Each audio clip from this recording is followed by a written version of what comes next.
पत्नी को परम गुरु मानते थे। जब राधा रानी का नाम ही श्रीमद् भागवत जी में नहीं दिया तो विवाह का उल्लेख कैसे हो सकता है।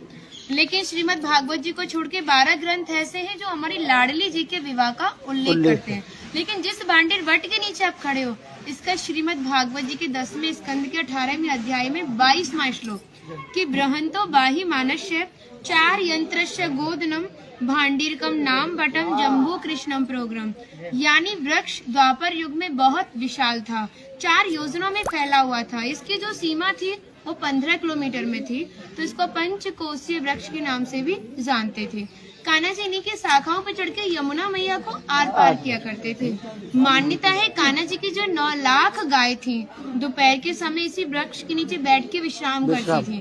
तो माताएं जो भी माखन, मिर्ची, रोटी इत्यादि प्रसादम में रख देती थी, सभी ग्वाल वाल एकत्रित होकर दोपहर का भोजन करते थे।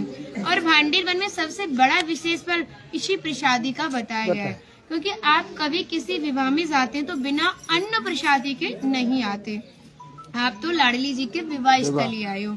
यहाँ पर जो दुर्वासा मुनि थे, जो दूब घास होती है उसी का रसपान करते थे। ब्रज की गोपियों ने इसी वट वृक्ष के नीचे उनको 56 प्रकार के व्यंजन खिलाए थे। यहाँ पर राधा कृष्ण में मल्ल युद्ध हुआ था, उसमें ये तय था कि जो भी हारेगा उसको भंडारा करना होगा। तो जब हमारे कान्हा जी हार गए थे तो ग्वाल वालों के साथ मिलके यहाँ पे भंडारा किया, उसी के नाम पर इसका नाम भांडीर बन पड़ा। यहाँ पर ब्राह्मण पत्नियों ने भी कान्हा जी को भोजन प्रसादी खिलाई है और ठाकुर जी ने ब्रजवासियों से ये टुकड़े मांग के पाए थे, तभी नाम दिया था इसका मधुकरी। मांग के पाना मतलब मधुकरी।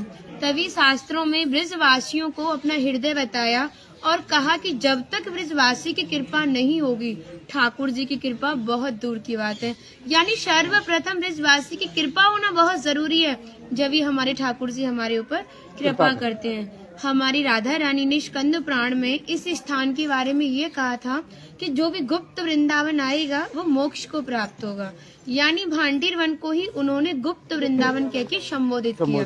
तो कान्हा बोले तुम इतनी बड़ी बात को कह रही हो, लोग पाप करेंगे और सीधे दौड़े भांडीर वन चले जाएंगे, क्योंकि आपने तो मोक्ष धाम ही भांडीर वन को कह दिया।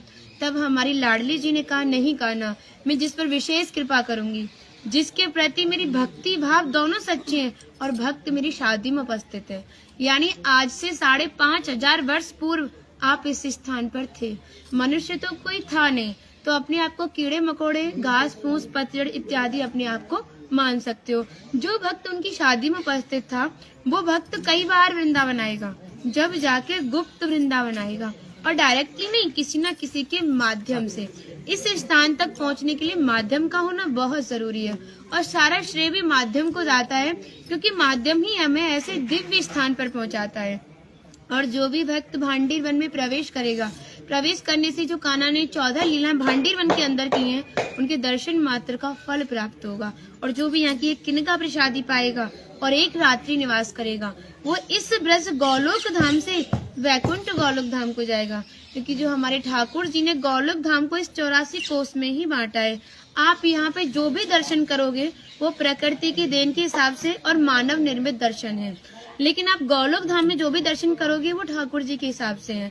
जैसे गर्ग संहिता के 6वें अध्याय का नाम है गौलोक खंड, आप उसका अध्ययन करोगे तो भांडीर वट का एक दिव्य वर्णन का अध्ययन करोगे। कहते हैं गौलोक धाम में ब्रिजा नदी के किनारे भांडीर वट है, यानी यमुना मैया का नाम ही गौलोक धाम में ब्रिजा है। तो यहाँ पर भी आप एक भांडीर वट के दर्शन कर रहे हो। कहते हैं लोकनाथ प्रभु जी ने कहा है कि अगर भक्त इस भांडीर वट का दर्शन कर ले, दर्शन मात्र से, स्पर्श की तो बात बहुत दूर की बात है, दर्शन मात्र से ही उसे दोबारा गर्भ में जाना नहीं पड़ता। यानी भक्त 84 लाख योनियों से मुक्त होके मोक्ष को प्राप्त करता है। बोलो राधे राधे राधे राधे राधे राधे।